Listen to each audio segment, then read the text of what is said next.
Hi, this is Dennis with Second Chance Tackle. Today I'm working on another reel that Gary from Long Island sent me. This is a Daiwa Magforce. It's very much a 30H with magnetic control on it.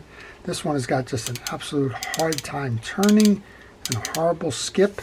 I'm somewhat afraid that some of the reels that Gary got me, he's probably purchased for $1 or at least low price as parts reels, and well, some of them probably should be parts reels. They've been neglected, and well, we'll see what we can do with this one.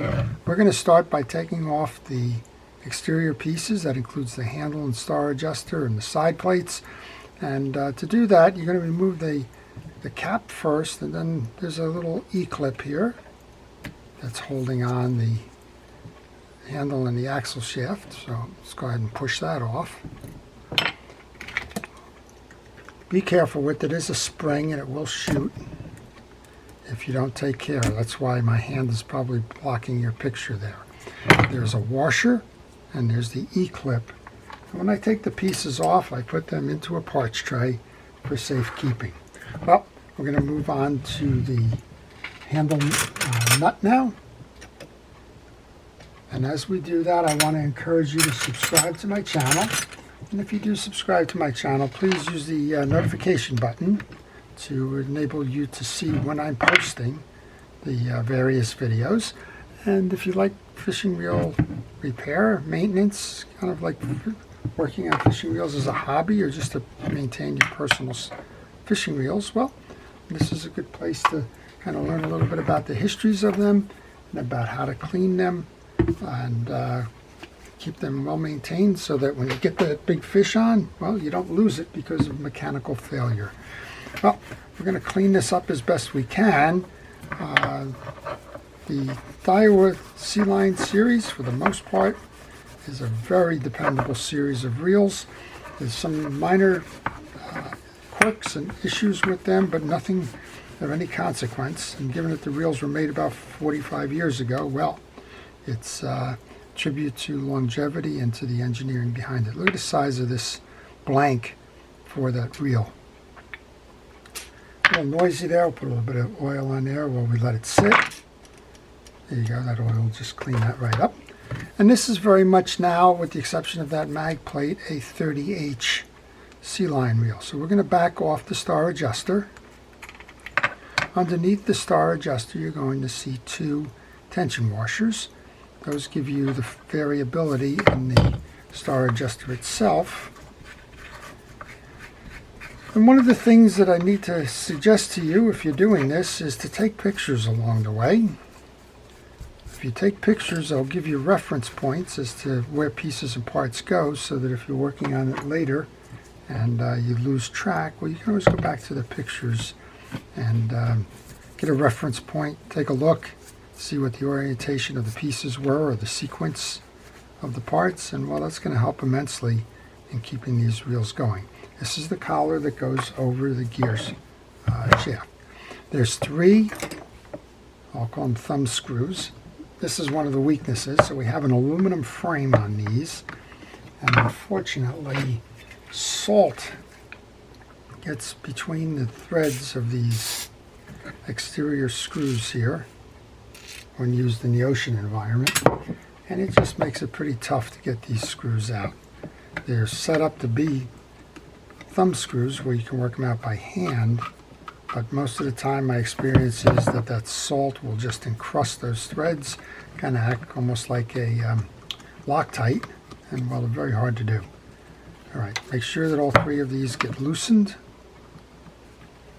and we'll get inside. We'll see what could cause that skip.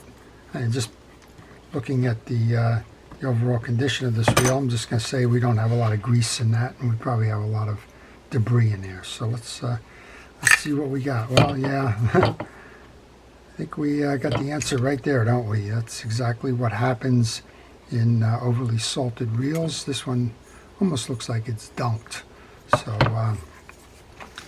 we're going to do as best we can to clean this up and see if we can't restore the performance.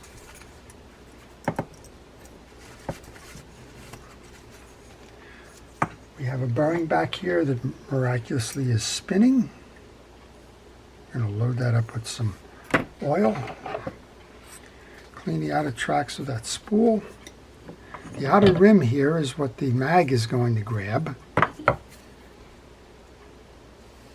I'm going to just kind of spray the reel down with some WD-40, acting as a solvent against those salts.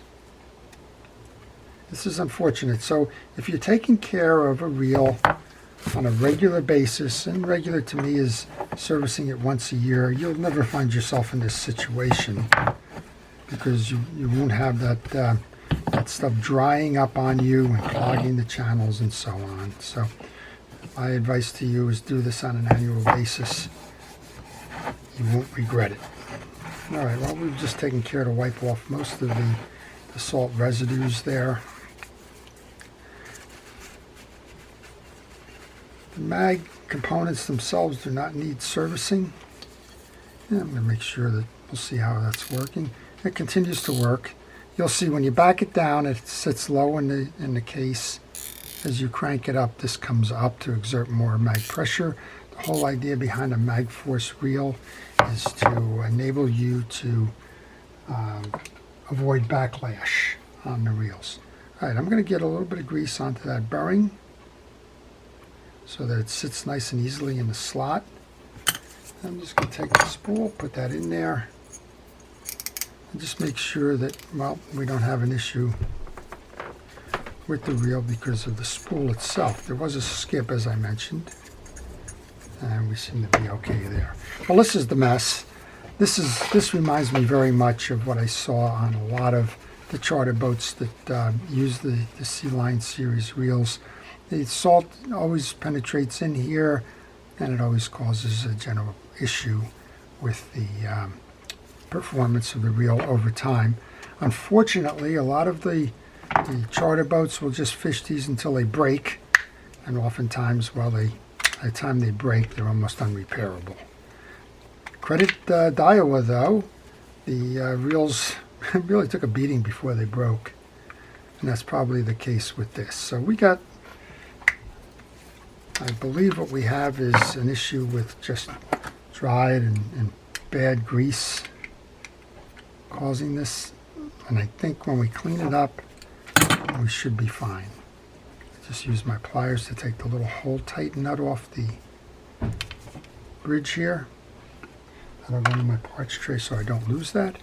And then that last screw should be able to loosen up as well. These are all the ones that over time you can see, just as I take these out, how those how the salt just finds those little cavities and sits in it. Now, again, if this is your personal reel, you're taking it home, you're washing it off in fresh water after use, you're dissolving those salts, and you're not giving them a chance to build up this kind of Loctite type stuff. Unfortunately, on charter boats, that's not the case. They just give it a quick hose, and sometimes when they hose them, if they do hose them, they wind up hosing them with salt water, which doesn't help. And, well, put them out on the next trip. Oftentimes the trips are just quick turnarounds. Just gas them up and go. All right, we're going to push this whole thing through now. You can see just how poor this has been in maintenance. You can see all kinds of debris, salt, I don't know, a little bit of everything in here. And the next thing I'm going to do is get this off my bench because I don't want the salt all around. I'm going to go to a freshwater tap. I'm going to try and clean up as much of this with a good spray of water. We'll be back. Okay, well, that took quite a bit of time. I know it appears to be movie magic, but it's not. It took an awful lot of time to clean that debris up. And I took all the pieces and parts off. And by reverse engineering this, you'll see how they go back together again. But let's show you the results. They're all clean. The sand is gone. Lots of dirt and grease and grime that were on there. And we're going to rebuild the reel now. So I have the bridge, beautiful bridge that does not have any rust or corrosion or the like on there. And the first thing we want to do is get a good coating of grease onto the bridge shaft. Then we're going to put the gear shaft back on. There's a red hard washer there. And then we can install the main gear. And in the main gear, I wasn't able to get the last of the washers out. It's kind of set in there pretty tight, and at the risk of ripping that up, I'm just going to leave it there. It looks clean. It doesn't look terribly worn, and sometimes you just got to make those decisions on these older reels. But there is a washer that's in there, and we're going to start by putting that whole main gear right over the top, and then you'll see the balance of the washers here. And this is a 3-washer setup. So the first one in is the first drag washer. Then you have what's called a keyed washer. It's a round washer with a rectangular center. Then we have the second of the drag washers goes in. That's followed by what's called the eared washer. Then we have the last washer goes on, followed by the top washer. That is your drag stack on this reel. So what have we done so far? Well, we cleaned this whole thing up.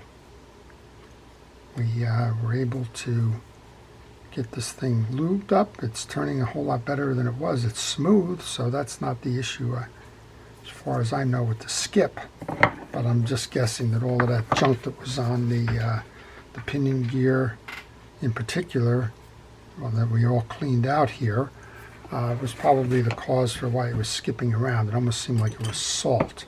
Well, I'm just going to take my pick and I'm going to run that through the teeth of the pinion gear one more time, just in case there's anything left over there that I didn't get through that spraying down. Do the same thing on that collar where it's going to ride on the yoke. All right, so we have our yoke. That's been cleaned. We're going to put a little bit of grease on the shoulders there, both sides. We're going to take our pinion gear next, insert that, do the same thing, grease up the teeth on this. Then we have the 2 springs which go in the cavity. That's next.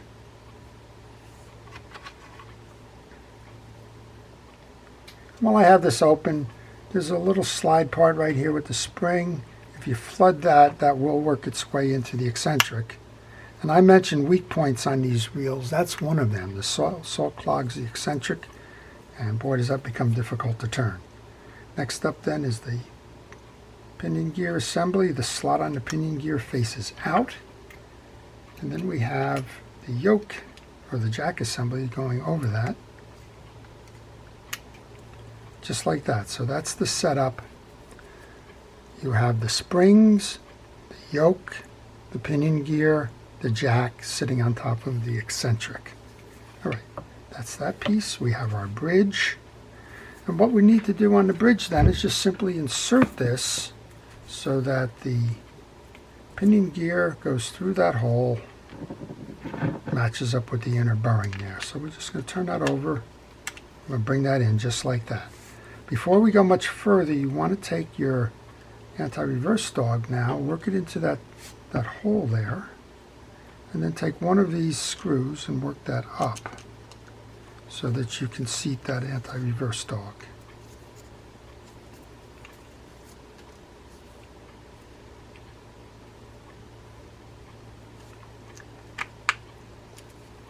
Okay, that's it. You want to make sure that your studs lock here and there.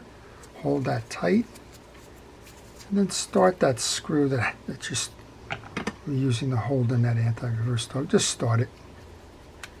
You don't want to go too far through because that's the one you have to lock the nut on. Once you have that on, let's go ahead and put the other 3 in. And when I do this, I like to alternate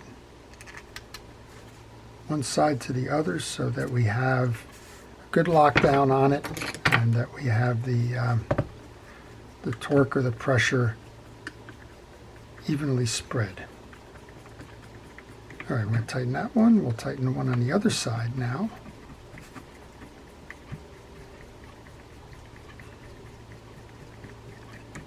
We'll come back and tighten the third. And that fourth one has that little hold fast nut for the anti-reverse dog. So next up there will be to go get that little nut. Let's position that over the screw there. Now we can tighten this down. And I'm just doing that by feel to make sure that that nut is tightened there. Last thing we want to do with that then is put the spring on for the anti-reverse dog. Once you have that set, give it a spin. Make sure everything's running. Well, it's running real nice now. I don't feel any skipping going on at all. Let's finish the side plate then. I'm going to put the collar on next. Then if you got lost somewhere along the way, go back to your pictures, but you have the two tension washers. I alternate them. I put them with the outside rims touching, the inner rims apart.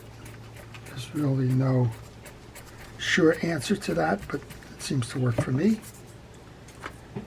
Once you put your star adjuster on, put your tension washer that goes between the two and the handle.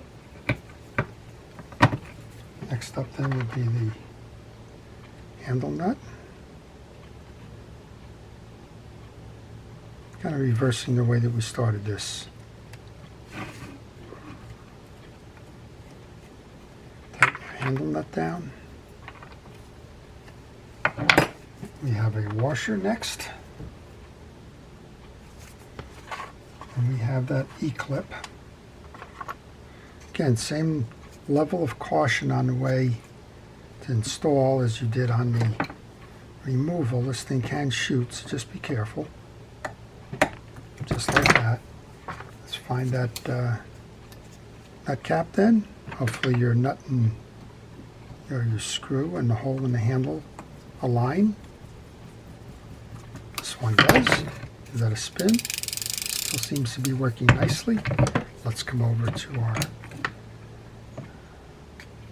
spool then. Put a little bit of grease onto the spool shaft. Doesn't that look a whole lot better than it did when it came off the reel? Wow. All right, we want to line up your side plate. There we go. Get that snap in there. We should be able to work these down by hand. As soon as I get it started, I like to put a drop of oil in there just so that if there's any salt or debris remaining in those slots in the side case, that kind of dissolves them. And once you get them started with your fingers, you can go ahead and use your screwdriver to finish that up.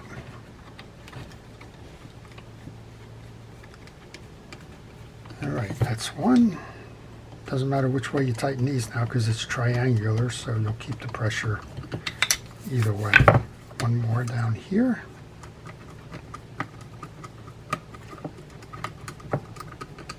We want to tighten up that drag system. And let's see if we've eliminated the skip. Well, we're a little tight, but that tight is one of two things. It's either the tight with the mag, or it's the tight with the spool adjuster here. I noticed one thing right away. We don't have that skip. Let's go ahead and do that. So if you have any questions on this reel or any reel in particular, if you leave them in the comments section, I will try to answer them for you. Look at that. All of a sudden we've got a nice Daiwa Sealine Magforce reel that's ready to go fishing again. Wow. Given a second chance. All right. Well, I hope you've enjoyed that. I hope you saw a little bit about what causes reels to fail in this. And you also learned a little bit about the reel itself, how to take it apart, service it, and clean it, and get it going again. Nice tight drags. All right, this is Dennis with Second Chance Tackle, thanking everybody for watching, thanking our first responders and essential personnel for doing what they do, and wishing everybody tight lines and great fishing. Have a fantastic day.